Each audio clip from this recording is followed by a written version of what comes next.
우리 강서 목사님 나올 때 할렐루야로 박수하겠습니다. 목사님 나오시겠습니다. 할렐루야. 반갑습니다. 저는 스톤골에 살아요. 네, 우리 귀한 목사님, 침신의 후배들 성경방 하는 곳에 오셔서 장학금도 주시고 간식도 사주시고 응원하시고 책도 사주시고 이런 걸 보면서 야, 이런 목사님이 세상에 계시는구나. 다 말과 혀로는 다 응원하는데 밥 사주고 책 사주고 장학금 주고 이렇게 행함과 진실함으로 후배를 사랑하는 목사님이 계시구나.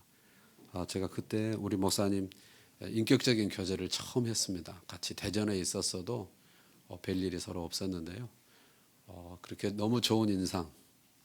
그래서 이제 다른 데 많이 다니다 보니까 침신에 이런 목사님들이 계시고 침신에 이런 사례가 있어요. 그렇게 많이 전했었습니다. 그래서 우리 목사님은 어떤 공동체와 같이 하나님 나라를 이루고 계실까 궁금했는데 이렇게 연락을 주시고 여러분 이렇게 뵙게 돼서 하나님께 너무 감사하고요. 제가 아주 오는 내내 너무 기뻤습니다. 네. 저희는 이제 성경 읽어주네. 네. 그 2년 동안 하셨다 그랬는데 그거 하는 선교 단체고요. 원래 강남 역삼에 있었어요. 그런데 제가 역삼에 있으면 안 된다. 우리 대한민국의 중심은 충청도다. 그래서 충청시대, 충청도로 가야 된다. 전국에 지부가 55개의 지부가 있는데 예를 들면 거제 또 경상남도라든가 또 저쪽 전라남도에서 서울까지 오는 게 너무 멀어요. 또 서울 와서 역삼까지 오는 게 너무 멀어요. 그래서 모든 고속철이 다 지나가는 중심이 어디냐? 예, 대전인 줄 알고 저는 대전에 왔는데 대전은 대전역, 서대전역 복잡하더라고. 그래서 오송역으로 거기가 다 멈춘다 싶어서 2019년에 오송역 앞에다가 이렇게 건물도 하나님 주시고 그래서 거기가 본부가 있어요. 그러니까 저는 살기는 스톤골에 살고 사역원은 오송에 있으니까 이제 외부 사역 없을 때는 1시간 갔다 1시간 오는데 세종을 거치니까요. 그 너무너무 감사하고 좋습니다. 의외로 제가 대전에 있으면서도 국내외 많은 현장을 다니는데 대전에 있는 교회는 별로 이렇게 섬길 교회가 없었던 것 같아요. 네. 그런데 이렇게 한몸교회에서 그 신년에 이렇게 중요한 말씀 집회를 섬기게 하셔서 저에게도 큰 은혜가 되고요. 오늘 찬양팀 찬양대 너무 정말 감동이었습니다. 네, 정말 이렇게 어떤 성령 충만하고 영성이 있는 찬양팀 너무너무 그 기름 부으심에 제가 큰 은혜가 됐습니다. 아이들이 또 이렇게 새벽을 깨우고 장학금도 받고 그것도 너무 감사했어요. 우리 애들에게 박수 한번 치겠습니다.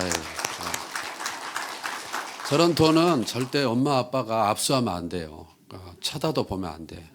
네, 내가 보관할게 그래가지고 잊어버렸다 이러면 안 되고 거기다 보태서 뭘 사줘야지. 네. 자, 처음 이제 기독교 역사가 2000년이 좀 넘었죠. 네. 처음 예수 믿는 사람들은 어떻게 믿었을까요? 예수님을 보면서 믿는 겁니다. 눈빛을 마주하고 육성을 듣고 옷자락을 만지면서 그렇게 예수님을 믿는 거죠. 시간이 흐릅니다. 그 다음 세대는 예수를 어떻게 믿을까요? 예수님은 승천하셨으니까요. 본 사람한테 듣고 믿는 겁니다. 또 한 세대가 가고 그 다음 세대는 어떻게 예수를 믿을까요? 들은 사람한테 듣고 믿는 겁니다. 허참 가족 오락관 기억나세요? 줄 세워놓고요.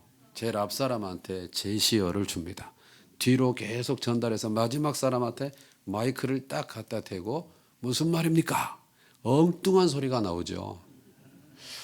처음 시작할 때 말이 끝까지 가기가 그렇게 힘들어요. 처음 예수 믿는 사람은 예수님을 직접 보면서 믿었으니까 비교적 정확했을 거예요. 직접 들었으니까요. 그 다음 믿는 세대는 들은 사람한테 듣고 믿으니까 그나마 좀 다행인데 그 다음부터는요. 들은 사람한테 듣고 믿으니까 조금씩 오차가 생기는 거예요. 그러니까 포인트가 조금씩 틀어지는 거예요. 오늘 히브리서는 편지거든요. 히브리서를 누가 썼는지는 몰라요, 정확히. 그런데 히브리서를 받아서 읽어야 되는 사람들은 그 예수 믿는 예수님은 누구냐 하는 그 초점이 어떻게 틀어져 있냐면 예수님은 천사야, 천사. 천사인데 보통 천사와는 다르고 조금 특별한 힘이 센 강력한 천사야. 우월한 천사야. 여기에 동의하실 수가 있으실까요? 그러니까 예수님이 천사냐? 아니, 예수님은 사람이냐? 아니, 예수님은 하나님이냐? 이게 막 헷갈리는 거예요. 네. 그런 사람들에게 예수님은 천사냐 아니냐? 예수님은 누구냐? 이걸 교정해 주려고 쓰는 편지가 히브리서예요. 성경책이 있으시면 한번 펴보시고, 요즘은 성경책이 핸드폰에 들어있고 또 아이패드 같은 데 들어있어요. 그런 것도 꺼내셔도 좋고, 볼펜 있으시면 볼펜도 꺼내시고. 왜냐하면 말씀 집회니까요. 히브리서 1장을 보시면은요, 4절에 보세요. 천사라는 말이 나오면 동그라미를 좀 쳐보겠습니다. 성경은 깨끗해야 되는 게 아니고 손때가 묻어야 돼요. 나의 사랑하는 책 비록 헤어졌으나, 헤어진다는 게 빠이빠이 헤어진다는 게 아니고 낡아졌다가 말이에요. 너무 많이 보고 많이 써서 낡아졌는데 요새 것들은 헤어지죠. 빠이빠이. 둘 중 하나예요. 그래서 성경책은 손때가 묻어야 돼요. 4절에 천사 동그라미 찾으셨나요? 네. 5절에 천사 찾으셨나요? 네. 동그라미. 6절에 찾으셨나요? 두 번째, 세 번째 줄에 하나님의 모든 동그라미. 7절에 천사. 7절은 또 나와요. 두 번째 줄에 그는 그의 천사 또 나오죠. 끝난 게 아닙니다. 13절에 보시면은 또 나옵니다. 찾으셨나요? 네, 동그라미. 14절에도 나옵니다. 찾으셨나요? 동그라미. 2장 2절에 또 나오죠. 천사. 동그라미 하셨나요? 네. 5절에 천사 찾아보세요. 동그라미. 네. 7절에 천사 찾으셨나요? 네. 9절에 천사 찾으셨나요? 네. 이야. 많죠? 엄청 많아요. 네. 그래서 이렇게 편지 초반에부터 천사 얘기를 많이 하는구나. 예수님이 천사냐 아니냐 이 얘기 하시려고 많이 했구나. 네. 성경에 천사가 많이 나오거든요. 창세기에도 천사가 나와요. 요한계시록까지 줄기차게 나와요. 그런데 성경 어디에도 이렇게 좁은 면적에 많이 천사가 박혀서 나오는 데는 없어요. 천사가 많이 나오는 거예요. 여러분, 천사, 어머나, 천사 같으세요. 이런 얘기 들어보셨어요? 예. 이쪽에 몇 분만 들어본 것 같은데. 우리 아이들이 방금 나왔는데, 진짜 어린 아이를 보면, 어머나, 천사 같아. 이런 얘기 하죠. 또 성탄절 이제 전야에 이렇게 발표회 같은 거 할 때 유치부 아이들이 날개 달린 옷 입고 위에 동그라미 해놓고 이렇게 다니면은 어머 천사 같아 이렇게 얘기해요. 또 사람이 착한 일 하거나 이렇게 나한테 잘해주면 천사 같으세요 이러면 당연해요 이렇게 생각하잖아요. 등이 가려워요. 날개가 있던 자리. 아토피죠 사실은. 천사. 우리가 이런 생각을 하는데 그런 표현 천사 같으세요 할 때는 사실 뭐가 암묵적으로 전조되어 있는 거냐 그러면 제일 높은 곳에는 하나님이 계시고 그 다음 서열로 천사가 있고 그 다음에 우리는 벌레만 또 못한 내가 있고 이렇게 일부러 생각하는 건 아닌데 그렇게 다 그렇게 치고 넘어가는 거예요. 암묵적으로 전제가 돼 있어요. 그러니까 내가 사람인데 벌레만 또 못한 나, 만물의 찢기 같은 나, 지렁이 같은 나한테 천사 같으세요 이런 순간 내가 신분이 격상하는 듯한 느낌이 드니까 너무 기분이 좋은 거예요. 그리고 천사 같다고 말하는 사람도 높여주기 위해서 당신은 천사 같아요 이렇게 말을 하는 건데 과연 그럴까? 천사가 어떤 존재인지 1장 14절에서 한 방에 정리를 해놨어요. 1장 14절에. 자, 시작. 모든 천사들은 섬기는 영으로서 구원받을 상속자들을 위하여. 천사는 어떤 존재냐? 섬기는데 누구를 섬기느냐? 구원받을 상속자에다 밑줄을 치고 그 구원받을 상속자에다가 나 이렇게 써놓으시면 돼요. 나. 상속을 받는다는 것은 자녀가 부모에게서 유산을 받는다는 거예요. 자녀라는 얘기예요. 구원받을 상속자라는 것은 하나님의 자녀, 즉 성도, 신자, 나를 말하는 거예요. 나. 내가 천사를 섬기는 게 아니고 천사가 누구를 섬기느냐? 나를 섬긴다. 그러니까 천사는 섬기라고 보냈다는 얘기는 종이다. 자, 그러니까 거기 천사에다는 종이라고 써놓으시고 구원받을 상속자에다는 자녀라고 써놓으시면 돼요.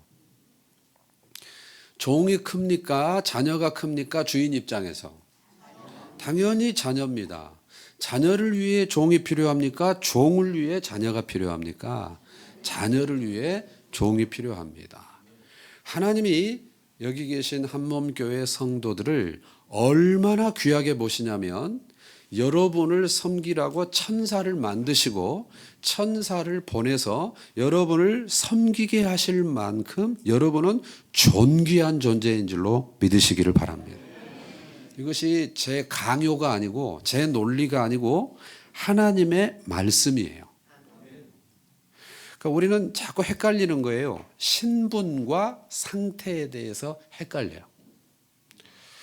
아이고, 나 같은 사람을 목사님 나를 몰라서 그래요. 내가 얼마나 더러운 사람인지, 형편없는 사람인지, 믿음 없는 사람인지 같이 안 살아봐서 모르시잖아요. 그러니까 그런 얘기를 하시죠. 그거는 상태를 얘기하는 거예요. 자, 여러분, 딴 속았구나. 그래서 이제 결혼을 해. 결혼식장에서 신부를 보면요, 너무 예뻐요. 작정하고 업체가 달려들어서 보수를 해놨어요. 이건 분장을 아니라 변장을 시켜놨어요. 그러니까 점도 없고 흠도 없어요. 얼마나 두껍게 칠해놨는지. 그리고 그냥 역사상 가장 이쁜 모습을 해놨어요. 그래서 그렇지 않아도 사랑에 빠진 나는 이쁜데 저렇게 이쁘게 해놨으니까 몸 안에 있는지 몸 밖에 있는지 알 수가 없어요. 황홀해요. 너무 예뻐. 자, 그리고 그날 밤 이제 결혼식을 하고 너무너무 지쳤어요.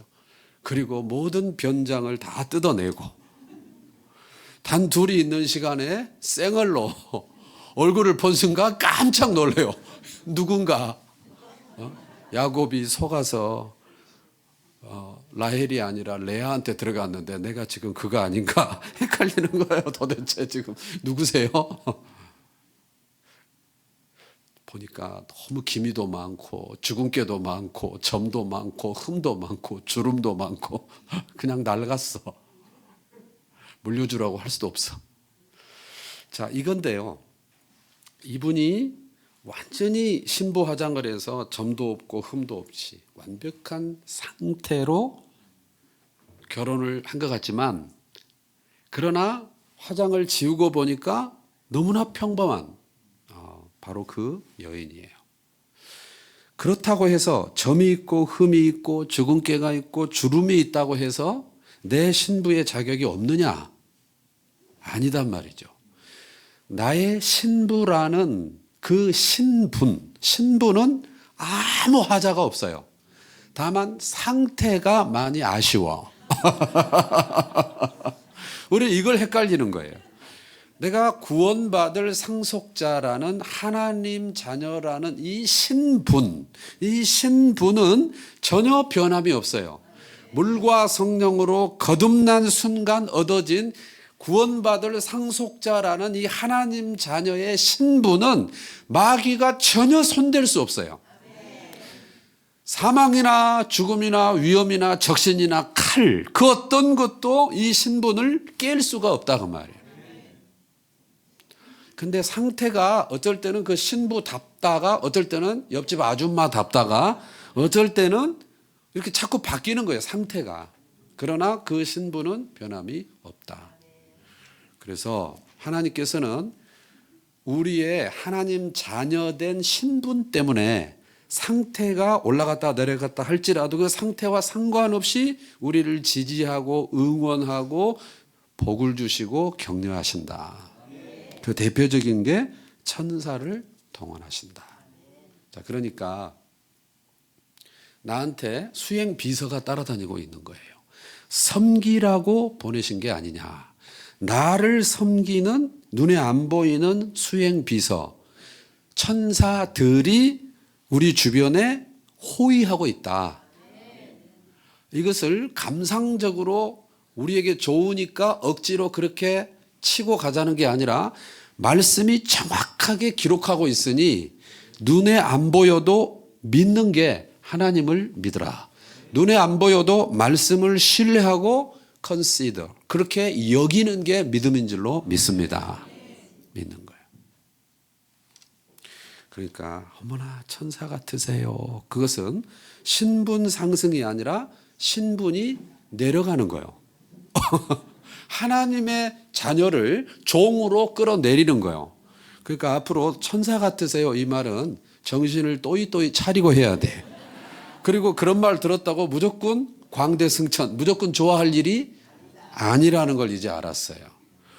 당신은 아름다운 하나님의 자녀입니다. 이 말 이상 칭찬이 없어요. 한번 해주시겠어요? 당신은 아름다운 하나님의 자녀입니다. 네, 아자죠, 아자. 그런데 오늘 히브리서 수신자들은 그게 혼란스러웠던 거예요. 우리는 예수님을 누구냐? 그러면 제일 위에 하나님이 계시고 이제 순서를 알았어요. 그 다음에 하나님의 자녀인 내가 있고 그 하나님의 자녀를 하나님의 집에서 수종두는 섬기는 종으로서의 천사가 있다. 그런데 예수님을 우리보다 못한 천사로 헷갈린다는 것은 상당히 심각한 문제인 거죠. 네. 충청도에서 이렇게 반응 좋은 교회는 처음이에요. 진짜. 이것도 해주시고 대답도 막 나오고 와 이건 정말 대단한데요. 자, 2장을 보시겠습니다. 3절에 우리가 이같이 큰 구원을 등한히 여기면 그러니까 구원에 대해서 헷갈린 거예요. 등한히 여겼다. 사실보다 못하게 왜곡되어 있어요. 구원에 대해서. 지금 이 히브리서를 받는 사람들이요. 자, 3장에 보실까요?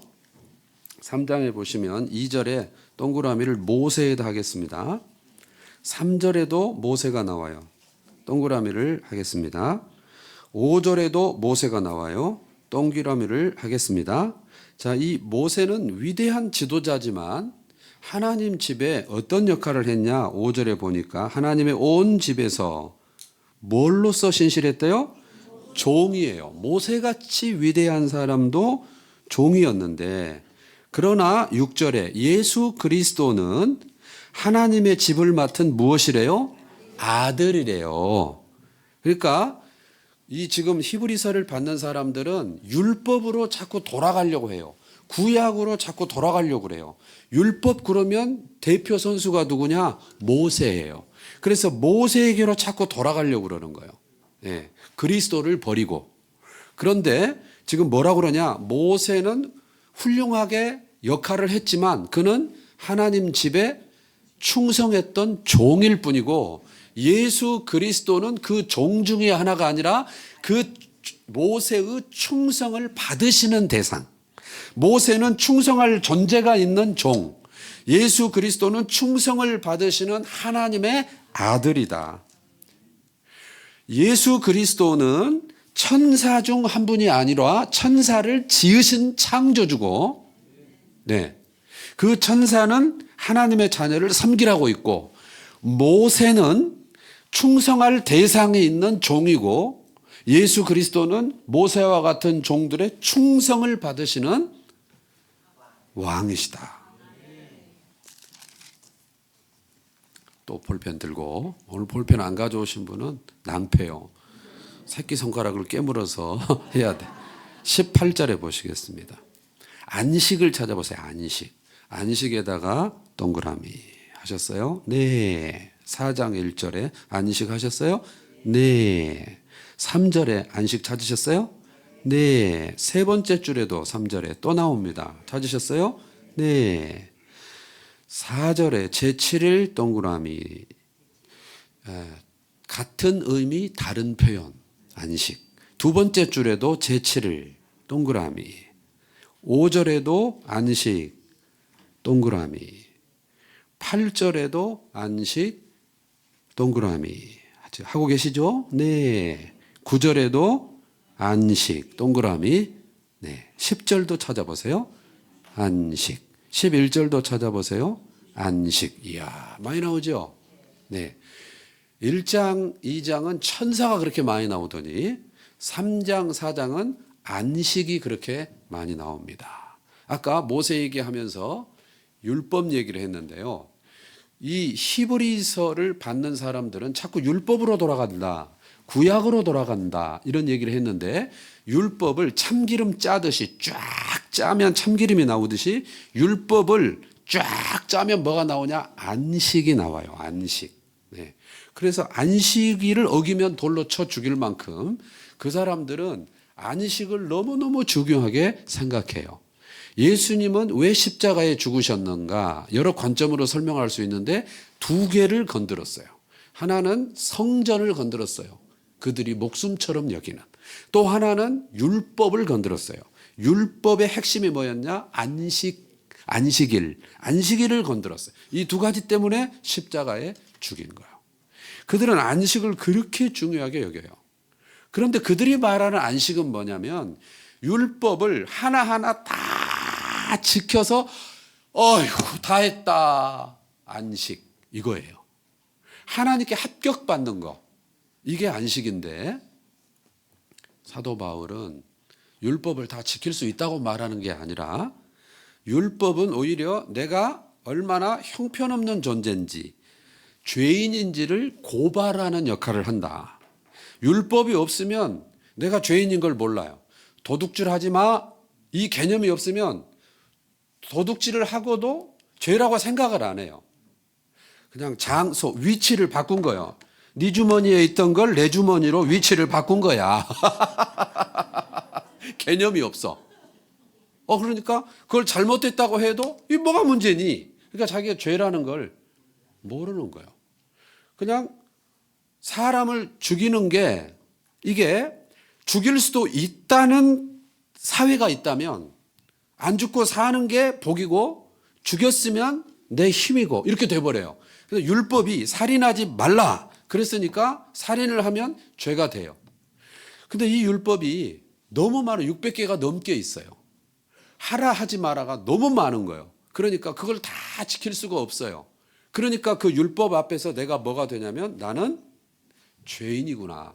나는 태생적으로 존재 자체가 율법을 다 지킬 수 없는 죄인이구나. 이걸 깨닫게 하려고 율법이 존재한다고 바울이 말을 했거든요. 그런데 이 구약에 있는 히브리서 수신자들은 율법을 다 지켜서 합격해서 하나님으로부터 의를, 옳다는 의를 따내야 되겠다고 생각하는 사람들에게 왜 이렇게 안식을 많이 얘기하냐면 율법을 지킬 수 있는 존재는 없고 율법을 지켜서 구원을 획득하는, 의를 획득하는, 쟁취하는, 따낼 수가 없고 모든 율법을 십자가에서 모든 율법의 요구를 단번에 영원히 다 이루신 예수 그리스도 안에만 참 안식이 있습니다 하고 여기 주장을 하는 거예요. 믿으십니까? 수고하고 무거운 짐진 자들아 다 내게로 오라 내가 너희를 쉬게 하리라. 왜? 주님이 율법의 요구를 십자가에서 내 이름표를 달고 다 이루셨으니까 그 이루신 의를 믿음으로 내 것으로 아멘 받아들이면 내 신분이, 내 상태는 여전히 죄의 유혹을 받고 죄를 짓지만 내 신분이 죄패가 뜯어지고 이제 죄 없음 법정에서 꽝꽝꽝 무죄 그 이름을 딱 달게 된다는 것이죠. 그러니까 이것이 안식이라는 거예요. 4장 14절 위에 보면 제목이 소제목이 붙어 있는데요. 정상적으로 돈을 주고 산 성경에는 제목이 붙어 있어요. 4장 14절의 제목이 뭡니까? 큰 대제사장이신 예수. 예수님이 오시면서 신약 시대가 열렸어요. 대제사장은 구약 개념이에요. 그런데 예수님을 설명할 때 큰 대제사장이다 이렇게 얘기를 해요. 14절에 보시면은 그러므로 우리에게 큰 대제사장이 계시니 승천하신 이 곧 하나님의 아들 예수시라. 예수 그는 누구인가? 큰 대제사장이다. 여기서 크다는 거는요. 사이즈가 크다는 게 아니고 진정한 이런 뜻이에요. 거기다 써놓으실래요? 진정한 대제사장. 네. 예수님은 이제 구약은 지파, 우리 성씨가 다 김씨, 이씨, 박씨, 최씨 뭐 다 성씨가 다르잖아요. 그러듯이 가문이 다 다르듯이 구약에는 12지파가 있죠. 자, 그럼 예수님은 유다 지파예요. 그런데 대제사장은 레위 지파 중에 세우는 거예요. 예수님이 대제사장이야 그러면 지파가 안 맞아요. 그걸 알고 7장에 보세요. 그걸 헷갈려 할 줄 알고 제목 보세요. 멜기세덱, 막 결혼한 세덱 말고 멜기세덱. 자, 이 멜기세덱 얘기를 꺼내는 거예요. 예수님은 레위 지파, 육신의 혈통을 쫓아온 대제사장이 아니라 멜기세덱의 반차, 순서를 따라온 독특하신 분이다. 7장 6절에 레위 족보에 들지 아니한 멜기세덱은 창세기 얘기를 하죠. 아브라함에게 11조를 취했다. 그 반열에 서 있다. 11절에 보세요. 레위 계통의 제사 직분으로 말미암아 온전함을 얻을 수 있어. 여기서 온전함은 거기다 써놓으세요. 구원.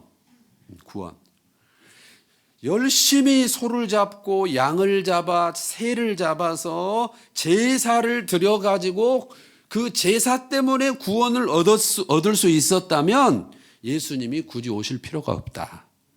제사로 구원을 얻는 게 아니라 예수님이 십자가에서 하나님께 드릴 그 단번에 영원히 드릴 그 제사를 보여주기 위해서 그 제사들이 있었다. 이렇게 얘기를 하는 거예요. 15절에 멜기세덱과 같은 독특한 별다른 한 제사장은 누구예요? 예수님을 그래서 보내셨다. 8장에 보시면 정상적으로 돈을 주고 산 성경에는 뭐가 있다고요? 제목이 붙어 있어요. 8장의 제목이 뭐예요? 새 언약의 대제사장. 1절에 지금 우리가 하는 말의 요점은 이러한 대제사장이 우리에게 있다는 것이라. 그는 하늘에서 밑줄 지극히 크신 이의 보좌 우편까지 밑줄. 지극히 크신 이의 보좌 우편. 학교 다닐 때 영어 공부할 때 수거를 외우는데 이게 수거예요. 수거. 지극히 크신 이의 보좌 우편. 이거는 뭘 의미하냐면 예수님은 왕이시다 그 말이에요. 예수님이 왕이시다. 예수님은 누구냐? 대제사장이고 예수님은 누구냐? 왕이시다. 그리스도다. 기름 부음 받은 자다. 자, 볼펜 들고 5절에 동그라미 하는데요. 그들이 섬기는 것은 하늘에 있는 것의 모형에다 동그라미, 그림자에다 동그라미. 9장 1절에 첫 언약에도 구약에도 그 말이에요. 섬기는 예법에다 동그라미. 11절에 그리스도께서는 밑줄 장차 좋은 일 밑줄 장차 좋은 일. 12절에 염소 동그라미, 송아지 동그라미. 염소와 송아지 피로 아니한다. 23절에 그러므로 하늘에 있는 것들의 모형의 동그라미. 지금 잘 따라오고 계세요? 네. 24절에 그리스도께서는 참것의 그림자의 동그라미. 10장 1절에 율법은 장차 올 좋은 일의 그림자의 동그라미. 자, 저를 보세요. 예법, 모형, 그림자. 뭐에 대한? 장차 올 좋은 일의 예법, 모형, 그림자. 첫 언약은, 구약은 염소, 양, 소 잡아드리는 예법, 제사, 모형, 그림자. 자, 이게 뭐냐? 자꾸 구약으로 돌아가려고 그러네. 자꾸 제사로 돌아가려고 그러네. 자꾸 염소로 돌아가려고 그러네. 자꾸 양으로 돌아가려고 그러네. 자꾸 구약으로 돌아가려고 그래요. 그것은 구약은 뭐냐? 모형이다. 구약은 뭐냐? 그림자다. 모형은 뭐냐면 여러분 손주들 키우시는데 손주 집에 가면 모형이 많이 있어요. 곰 모형, 호랑이 모형, 악어 모형, 인형이에요. 인형. 그거는 실체가 아니에요. 실체가 있다는 것을 보여주는 모형이에요. 그 실체는 오월드 가야 있어요. 오월드 가야. 그렇죠? 에버랜드 가야 있어요. 모형은 실체를 가리키는 거예요. 네. 모델 하우스가 있어요. 그러면 이 모델 하우스에 가보는 것은 야 여기 잘 해놨네 좋네 이삿짐 가져오면 어떻게 해야 돼요? 돌봐줘야 돼요. 돌봐줘야 돼. 거기는 내가 앞으로 입주해서 살 집을 모형으로 그려놓은 거예요. 앞으로 입주할 실체를 모형으로 그려놓은 거예요. 근데 모형을 붙들고 여기 살겠다는 사람은 돌봐줘야 될 사람. 실체로 들어가야 돼. 실체로. 지금 아파트 입주해서 몇 동 매도 내 집이 나왔고 이사해도 되는데 거기를 안 들어가고 여기가 마음에 든다고 계속 모델하우스 와서 신랑일을 하면 목사님 신방하셔야 돼. 똑같아요. 지금 이미 입주를 했는데 예수 그리스도에게 입주했는데 모델하우스로 자꾸 돌아가려고 그래요. 여기 히브리서 수신자들이. 모형. 그 다음에 그림자라는 말은 여기 이렇게 보일 듯 말 듯한 하얀 얇은 커튼을 여기다 쳐놨다고 합시다. 그리고 우리 목사님, 담임 목사님께서 여기 서 계셔요. 손을 들었다 놨다 하시고 이쪽 봤다 이쪽 봤다 하시면 여러분은 알까요? 모를까요? 척 보면 알아. 그림자만 봐도 알아. 그죠? 아버지하고 아들하고 걸어가는 뒷모습 보면 알아요? 몰라요? 때문에 그렇게 닮았는지 몰라? 아버지도 팔자, 얘도 팔자. 걸음이. 독립운동하면서 만세 부르고 자는 것도 똑같아.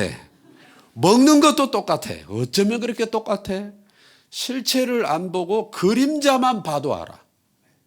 옛날에 그런 프로그램 있어요. 뽀빠이가 진행하는 프로그램.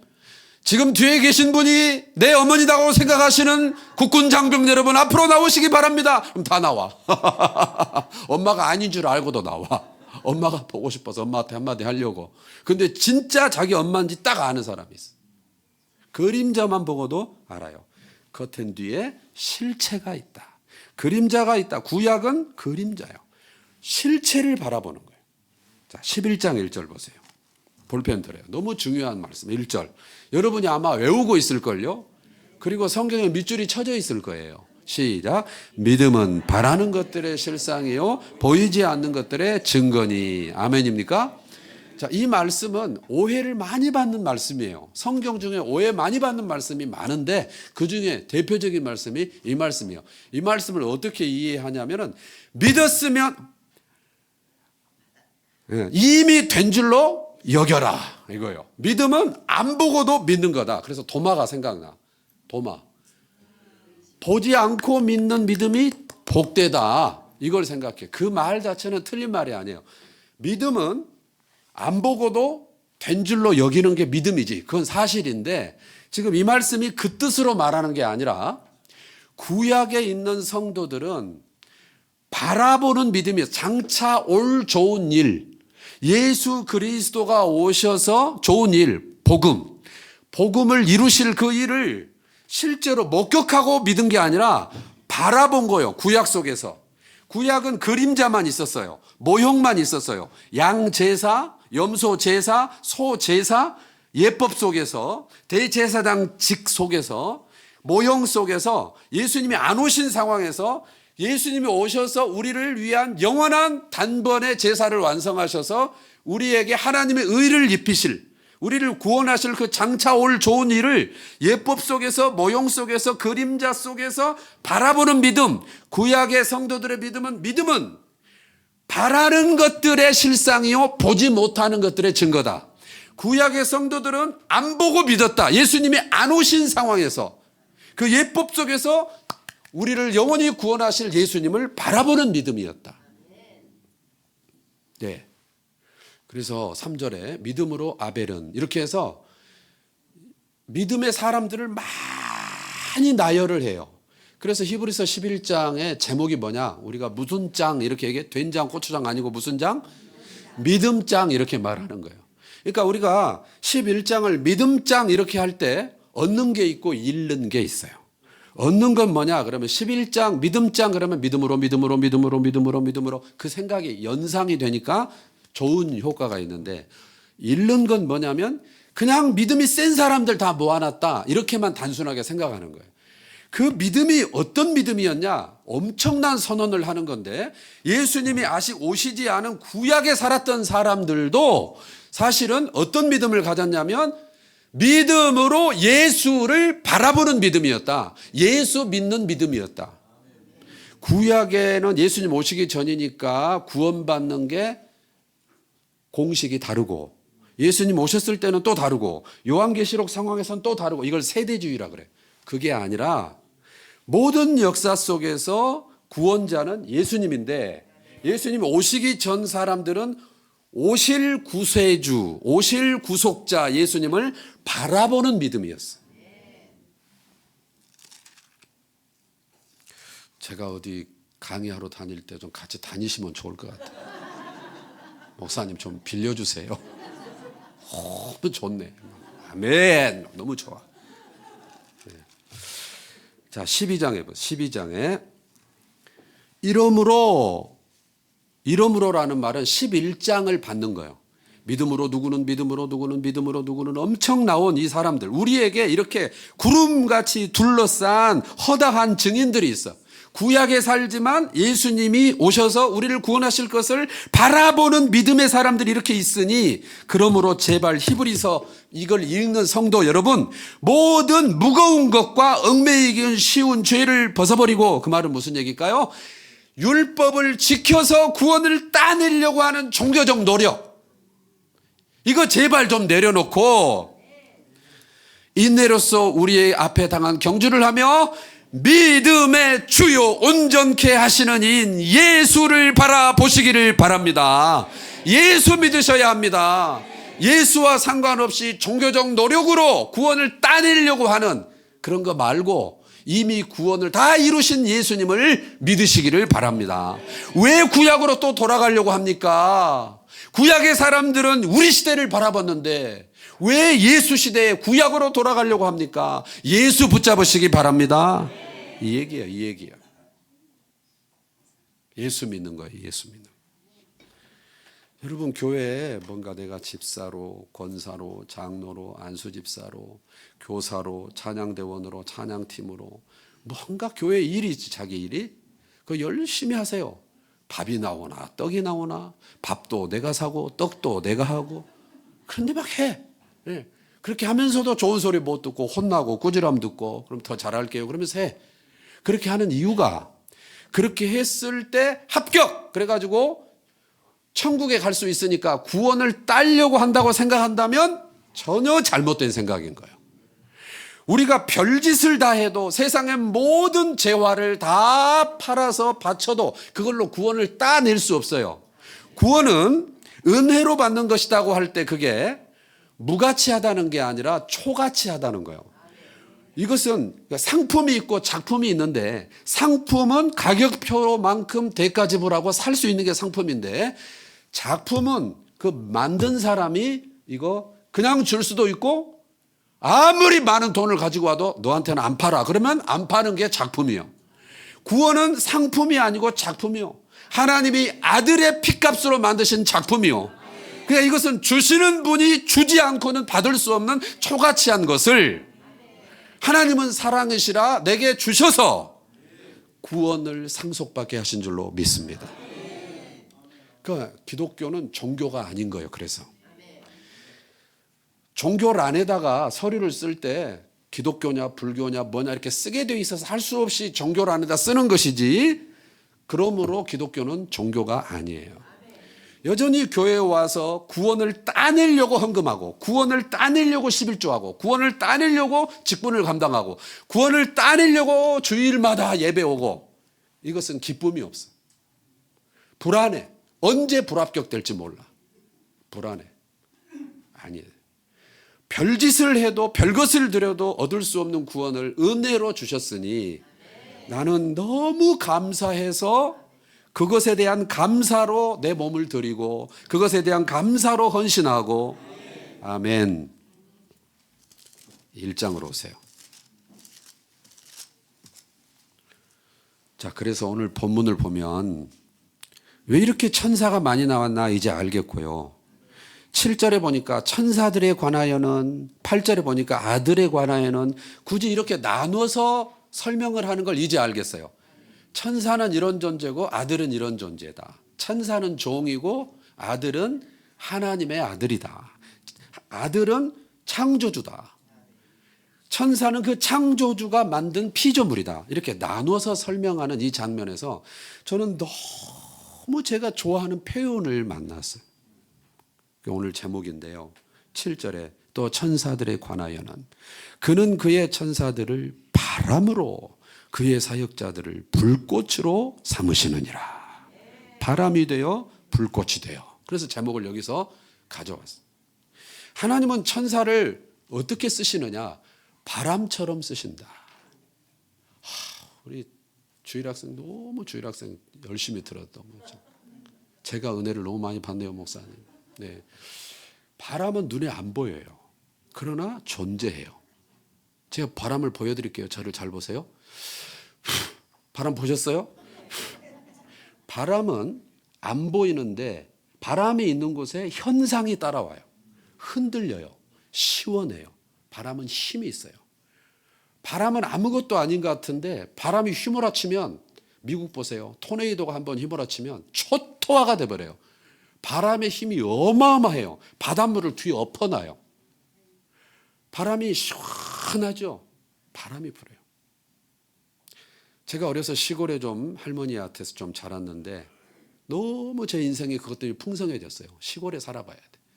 보리밭이 파란 보리밭이 펼쳐져 있어요. 쫙 제 어린 눈으로 볼 때는 보리밭이 그렇게 넓을 수가 없어. 어렸을 때는 뭐든지 학교 운동장도 크게 보이잖아요.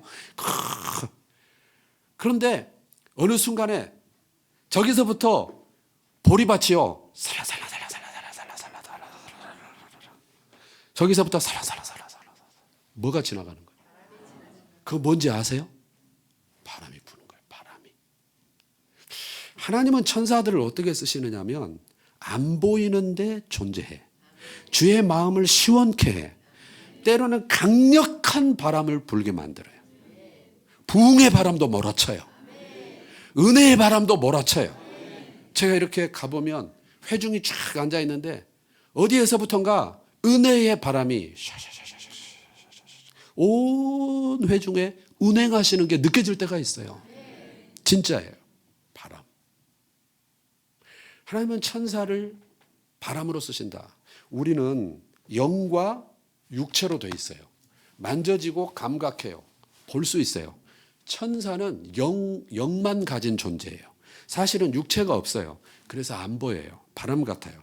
그럼 아브라함도 부재 중에 천사를 대접했고 천사를 다 만나는데 그 천사는 안 보이는 존재인데 하나님이 비상섭리하셔서 보이게 그렇게 그 순간에 섭리를 하신 거지 본래 천사가 보이는 존재는 아니에요. 자, 그러니까 구원받을 상속자인 나를 위해서 하나님이 천사를 뭘로 쓰신다? 바람으로 쓰신다. 안 보이지만 존재한다. 여러분 다 스마트폰, 핸드폰 들고 계시는데 와이파이 쓰잖아요. 와이파이. 그거 보여요? 안 보여요? 와이파이가. 오, 와이파이 보인다. 이 돌봐드려야 돼요. 안 보여, 와이파이는. 안 보이는데 존재하는 게 너무 많아요. 중력. 지구가 끌어당기는 힘이 있어서 우리가 걸어 다닐 수 있죠. 우주로 가면 우주인들은 무중력 상태는 둥둥 떠다니는 거예요.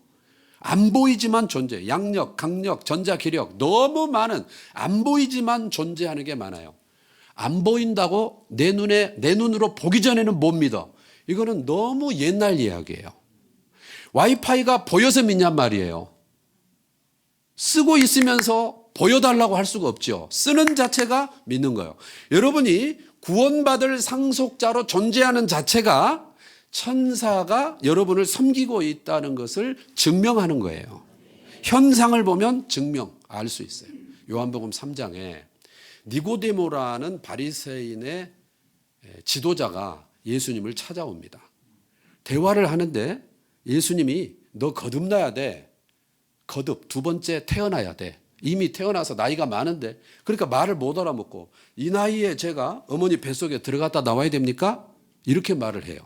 그때 예수님이 바람 얘기를 하세요. 거듭나는 것의 원리를 설명할 때 바람의 원리와 거듭남의 원리가 비슷해서 바람을 가지고 와 설명을 하시는데 바람이 임의로 불매 어디서 와서 어디로 가는지 알지 못함과 같다. 이렇게 얘기해요. 여러분 살면서 어떻게 바람 온다. 돌봐줘야 돼. 안 보여 바람은. 오 바람 분다 시원하다 이렇게 하는 거지 바람이 저기서 온다. 바람의 현상은 느끼죠. 저기서부터 비닐이 막 흔들리더니 나한테 온다. 이런 거 느낄 수 있는데요. 그래서 안 보이니까 선풍기 팔 때 여름에 보면 선풍기 앞에다가 반짝이를 비닐을 여러 개 붙여놔서 지금 선풍기가 돌아가고 있다는 것을 보여줄 만큼 안 보이는데 존재하는 거예요.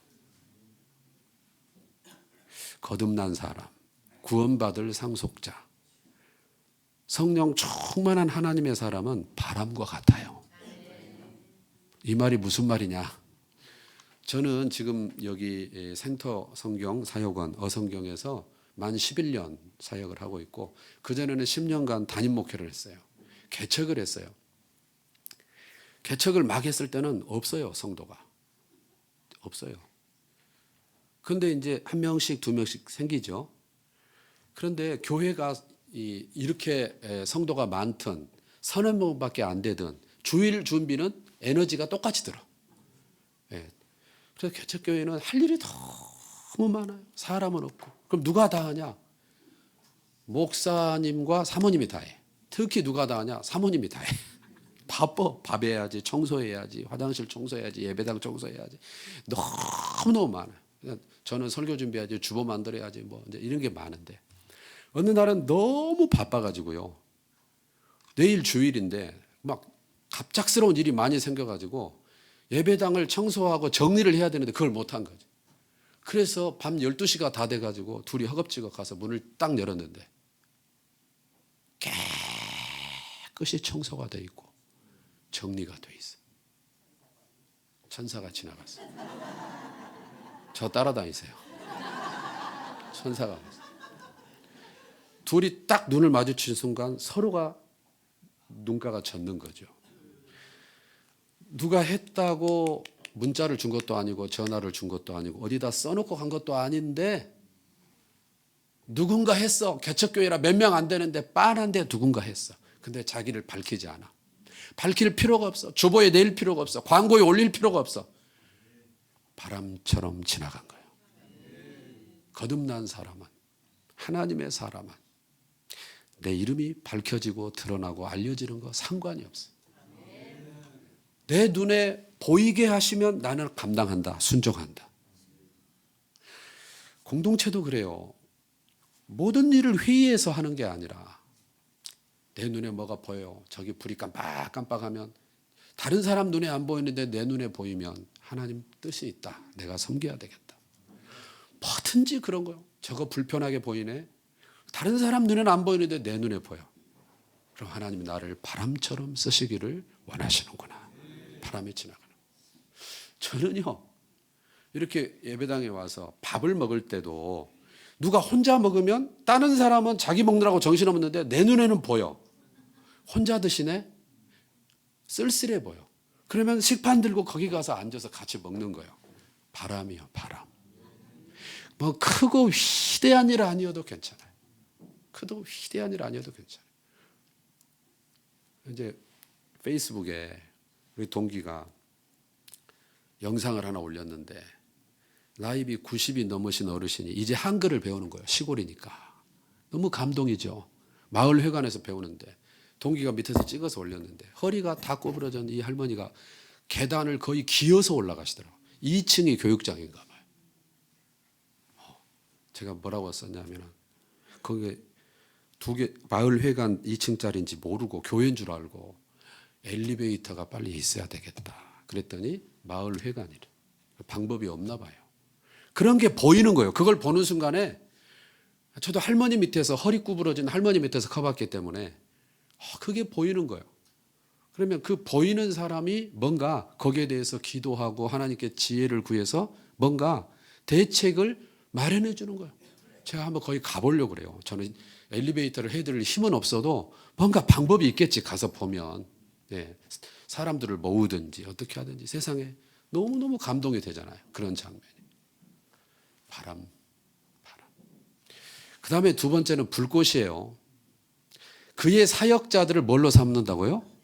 불꽃으로. 저는 이 말씀이 저에게 큰 위로가 됐어요. 이 사역자라는 것은 천사를 포함하는 얘기예요. 천사는 바람처럼 하나님이 부리신다. 또 불꽃으로 부리신다. 그런데 사역자라는 말은 더 커. 천사는 포함되어 있고, 자, 사역자 그러면 목사님, 사모님, 선교사님, 전도사님, 신학생. 이것만 사역자가 아니라 하나님이 불러 시키는 일을 순종하는 사람은 다 사역자니까 모든 성도는 사역자인 줄로 믿습니다. 그러면 모든 성도를 뭘로 삼으시느냐? 불꽃으로 삼으신다.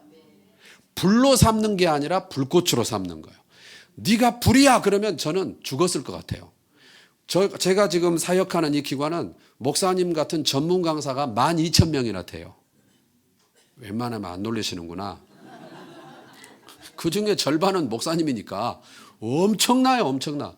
그럼 그거를 끌고 간다는 게 내 역량에 달려있다고 생각하면 잠도 못 자고 밥도 못 먹고 스트레스 받아서 빨리 돌아가시는 역사가 일어날 거예요. 너한테 달렸어. 네 하기 나름이야. 너 잘해야 돼. 하나님이 계속 이런다면, 쫀다면 저는 불면증에 걸려서 죽을 거예요. 너는 불이 아니야. 나는 내 사역자들을 불꽃으로 삼아. 외국인들이 제일 무서워하는 식당이 있대요. 할머니 손뼈다귀 감자탕. 할머니 손뼈를 감자탕 넣어가지고 끓여버렸어. 외국인들이 볼 때는 너무 무서워. 그 다음 무서운 말은 산채 비빔밥. 외국인들이 너무 무서워한대. 많아. 그 할머니 손뼈다귀 감자탕에 갔어요. 그러면 여기 브루스타가 있어. 버너가 있어. 얼마나 할머니가 오랫동안 했는지.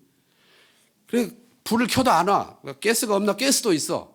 그러면은 할머니 불이 안 들어와요. 그러면 할머니가 뭐 하나 들고 와.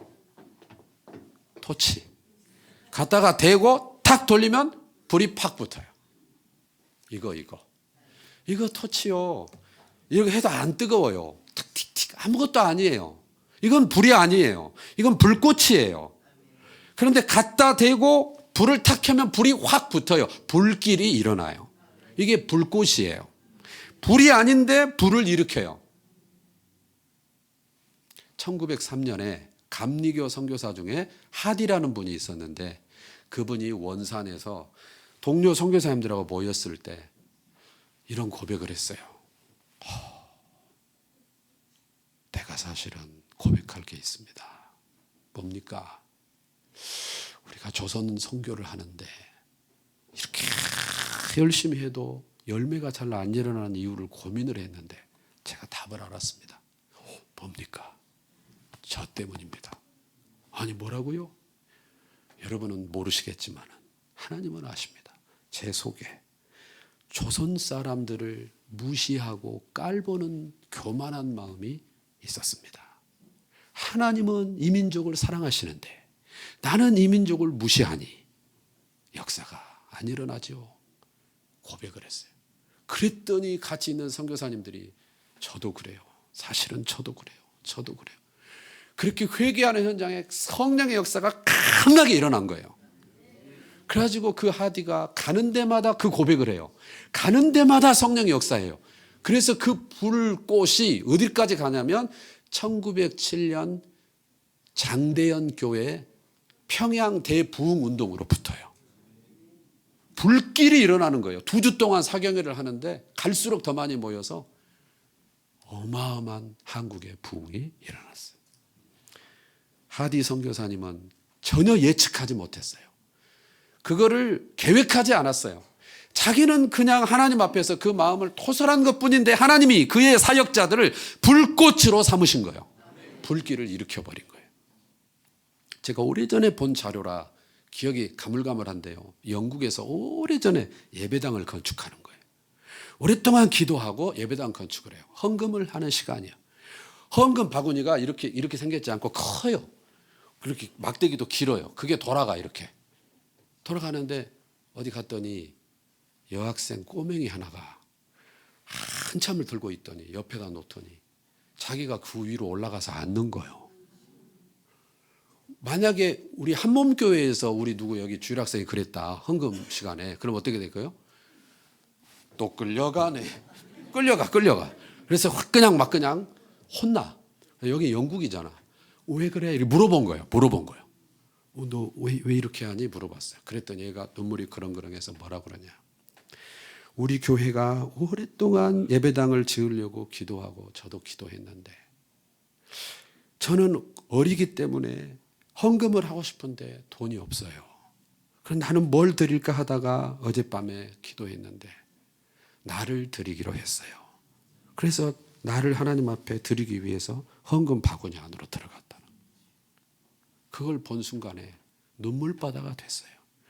우리는 헌금을 힘에 지나도록 많이 한다고 생각했는데 내 자신을 드린다는 생각이 없었구나.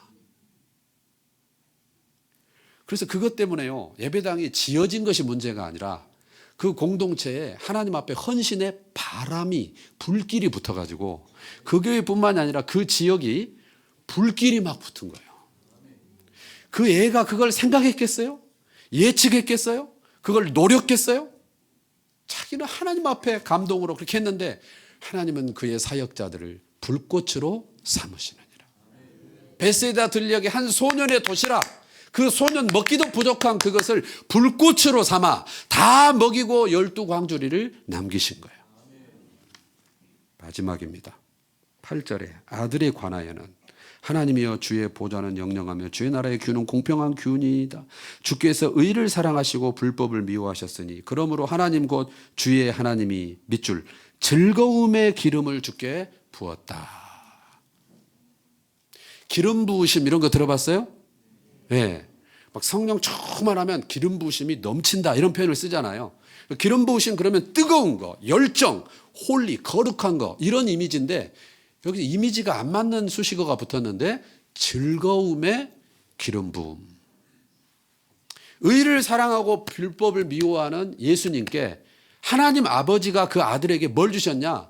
즐거움의 기름 부으심을 주었다. 이거는 이 즐거움의 기름 부으심은 희락이에요. 희락. 평강이에요. 평안이에요. 예수님이 자꾸 떠난다 그러니까 제자들이 불안해가지고 어쩔 줄 몰라 하니까 요한복음 14장에서 뭐라고 그랬냐면 세상이 알 수 없는 평안을 너희에게 주겠다. 이 평안이 예수님께 있었어요. 우리는 예수님의 십자가를 생각하면 얼마나 아프실까? 얼마나 고통스러울까? 물론 맞아요. 그런데 그 중심은 의를 이루어 하나님의 뜻을 이루어요. 모든 인류를 대속하기 위해서 이 십자가를 지는 하나님의 뜻에 순종하는 기쁨이 있다. 세상에 알 수 없는 기쁨이 있다는 거예요. 자, 거기 12장 가보세요. 12장에 배고프시죠? 다 끝났습니다. 여러분 집회를 위해서 금식도 했는데 믿음의 주요 또 온전케 하시는 이인 예수를 바라보자. 아까 여기까지만 읽었는데 그 다음 읽어볼게요. 시작. 그는 그 앞에 있는 뭘 위하여? 기쁨을 위하여 십자가를 참으사 뭘 개의치 않았대요? 부끄러움을 개의치 않았대요.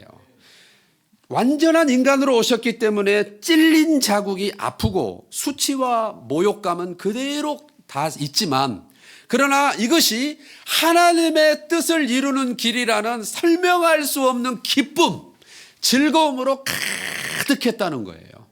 이게 보상이에요. 여러분, 우리가 바람이 되어 불꽃이 되어 하나님의 뜻을 이루고 사는 삶이 로또가 당첨되거나 갑자기 벼락 부자가 되는 그런 일이 없어요. 그런 일이 아니라 세상에 설명할 수 없는 기쁨과 즐거움이, 평강이 마음속에 가득하다는 거예요. 이게 술 마시고 부어라 마셔라 할 때 올 수 있는 그 쾌락 말고, 말초신경 자극 말고, 야, 무슨 재미로 그렇게 술도 안 먹고 사니? 담배도 안 피고 무슨 재미로 사니? 설명할 길이 없는데 이 안에 기쁨이 있다. 기쁨이. 요한복음 2장의 가나 혼인잔치에 연회장은 알지 못하되 물 떠온 하인들은 알더라. 순종하는 현장에서만 맛보게 하시는 기쁨이 있어서 찬양대 하는 사람이 또 해. 시간 남아서 하는 게 아니에요. 교사하는 사람이 또 해. 설거지 하는 사람이 또 해. 그냥 볼 때는 힘들어 보이는데 섬기는 현장에서만 맛보게 하는 기쁨이 있거든. 하나님은 그의 천사들을 바람으로 쓰십니다. 하나님은 그의 사역자들을 불꽃으로 쓰십니다. 하나님께 쓰임받는 사람에게는 즐거움의 기름을 부어주십니다. 2024년도가 바람이 되어 불꽃이 되어 즐거움의 기름 부으심으로 넘치는 그런 해가 되시기를 주의 이름으로 축원합니다. 두 손 높이 들고 주여 외치고 기도하실 텐데요. 하나님 귀 먹어서 소리 지르는 게 아니고 내가 변하겠습니다. 내 영혼이 깨어났으면 좋겠습니다. 그런 의미로 내 영혼을 향해서, 내 영혼의 귓구멍을 향해서 주여를 외치는 거예요. 두 손 들고 주여 3번 외치고, 이 말씀 어디에서든 내게 주신 말씀이 있으면 그거 붙들고 기도하겠습니다. 주여 외칩니다. 주여, 주여, 주여. 하나님 우리 아버지 해주시고, 하나님이여 주여 은혜를 베풀어 주시고, 아버지 하나님 귀한 분들 하나님 붙잡아 주시고 바람처럼 쓰이게 하여 주옵소서. 주의 마음을 시원케 하게 하여 주옵소서. 불꽃으로 쓰이게 하여 주옵소서. 하나님이 하나님의 일을 이루실 때 불길이 이르는 현장에 우리가 있게 하여 주시기를 원합니다. 의를 사랑하고 불법을 미워하는 주의 아들, 하나님의 아들 예수 그리스도에게 즐거움의 기름 부으심을 주신 같이 앞에 있는 기쁨을 위하여 부끄러움을 개의치 아니하고 나아가는 우리가 되도록 하나님 은혜를 더해 주시고 아버지 붙잡아 주시기를 원합니다. 바람이 되어 불꽃이 되어 즐거움의 기름 부으심을 맛보며 살아가는 귀한 한 몸의 식구들이 되도록 주 역사하시고 아버지 붙잡아 주시기를 원합니다. 바람을 일으켜 주옵소서. 불꽃을 일으켜 주옵소서. 한국교회가 다시 부흥하게 하여 주시옵소서. 조국교회를 일으켜 주옵소서. 자녀들을 그렇게 쓰시옵소서. 역사해 주시옵소서. 하나님이여 불꽃으로 역사해 주시고 불을 주시옵소서. 아버지 한문교회가 말씀으로 충만케 해 주시고 2024년 모든 성도들이 이기고 승리하고 열매 맺도록 주여 도와주시고 역사에 주시기를 원합니다. 하나님 저들의 생업의 연장과 건강과 자녀와 가정을 주여 붙들어 주시고 모든 직임 위에 하나님 함께 하시고 주여 인도하여 주시옵소서. 우리 아버지 우리를 바람으로 쓰시옵소서. 우리를 불꽃으로 쓰시옵소서. 내 이름을 내고 꼭대기까지 이름을 내고 흩어짐을 면하는 자아추구의 삶이 아니라 바람처럼 불꽃처럼 나와 세상은 간 곳 없을지라도 영원한 하나님 나라가 남게 하여 주옵소서. 하나님 우리가 하나님께서 바람처럼 천사들을 동원하여 그의 사역자들을 동원하여 우리를 인도하시고 우리를 호위하시고 우리와 함께 하신다는 사실을 늘 기억하게 하여 주옵소서. 존귀한 하나님의 자녀라는 신분을 망각하지 않게 하여 주옵소서. 그 신분에 걸맞는 삶이 되도록 우리를 붙들어 주옵소서. 의를 사랑하고 불법을 미워하며 앞에 있는 기쁨을 위하여 부끄러움을 개의치 아니하신 예수 그리스도에게 허락하신 즐거움의 기름 부으심을 우리에게 허락하여 주옵소서. 세상이 알 수 없는 평강으로 차고 넘치게 하여 주옵소서. 2024년도가 우리의 가정과 자녀와 생업의 현장과 일터와 교회에서 섬기는 직임의 현장이 바로 그 기쁨이 넘치는 현장이 되게 하여 주옵소서. 예수 그리스도의 이름으로 기도하옵나이다. 우리 감사합니다. 우리 박수로 한번. 하나님 말씀이 꿀송이처럼 달죠? 아멘. 참 상한 마음 또 갈급한 심령으로 10년 가운데 하나님의 말씀의 은혜를 부어주는 줄로 믿습니다. 아멘. 저와 여러분들이 신분과 상태를 착각하지 말자. 우리는 하나님의 자녀인 줄로 믿습니다. 우리 옆 사람한테 당신은 아름다운 하나님의 자녀입니다. 시작. 그러니까 구약으로 돌아가지 말고, 그렇죠, 옛날로 돌아가지 말고 주님 안에서 자유함을 가지고 바람처럼 또 불꽃처럼 하나님 주시는 막 내적 충만함과 샬롬의 은혜를 누리며 또 한 해도 살아갑시다. 우리 옆 사람 오후에는 더 좋은 말씀들이 막 준비되어 있어요. 그래서 이 교회에서 또 맛있는 김밥과 또 컵라면도 준비되어 있으니까 먹고 오후에도 참여하고 은혜 받읍시다. 우리 다 같이 자리에서 일어나서 한번 찬양합시다. 반드시 내가 너를 축복할 것이다. 우리 가사를 좀 묵상하면서 하나님의 형통함의 역사 일어나게 해달라고. 반드시 내가 너를 축복하리라. 반드시 내가 너를 들었으리라. 천지는 변해도 나의 약속은 영원히 변치 않으리. 아멘. 두려워 말라. 강하고 담대하라. 낙심하며 실망치 말라. 낙심하며 실망치 말라. 실망치 말라. 내 소원 이루는 날 속히 오리니 내게 영광 돌리리. 아멘. 내 소원 이루는 날 속히 오리니 내게 영광. 반드시 내가 너를 축복하리라. 반드시 내가 너를 들었으리라.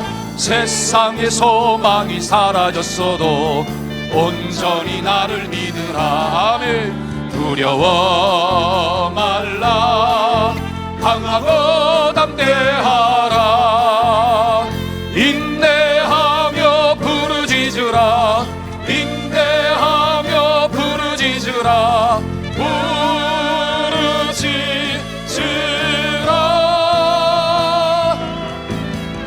영광의 그날이 속히 오리니 내게 찬양하여라. 영광의 그날이 속히 오리니 내게 찬양하여라.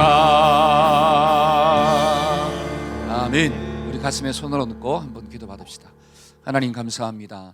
우리 강사님을 통하여 주신 하나님의 말씀을 들었습니다. 우리가 하나님의 자녀인 줄로 믿습니다. 하나님, 구약의 많은 사람들이 오실 주님을 바라보고 믿었던 것처럼 이제 우리는 오신 주님을 바라보고 또 다시 오실 주님을 바라보며 이 땅에서 믿음의 삶을 살아가기에 부족함이 없도록 주님 축복하여 주옵소서. 하나님, 올 한 해도 정말 하나님의 일꾼으로 쓰임받게 만들어 주옵소서. 바람처럼 쓰임받게 하여 주옵시고 불꽃처럼 쓰임받을 수 있도록 도와주옵시며 하늘의 기쁨과 하늘의 만족과 하나님 주시는 평강을 맛보고 살아가는 복된 인생들이 다 될 수 있도록 주님 역사하여 주옵소서. 지금은 우리 주 예수 그리스도의 무한하신 은혜와 하나님 아버지의 극진하신 사랑과 성령님의 교통하심의 역사가 하나님의 자녀로 쓰임받으며 살고자 결단하는 우리 모든 성도들의 삶 가운데 지금부터 영원토록 함께 하시기를 간절히 축원하옵나이다. 아멘. 아멘.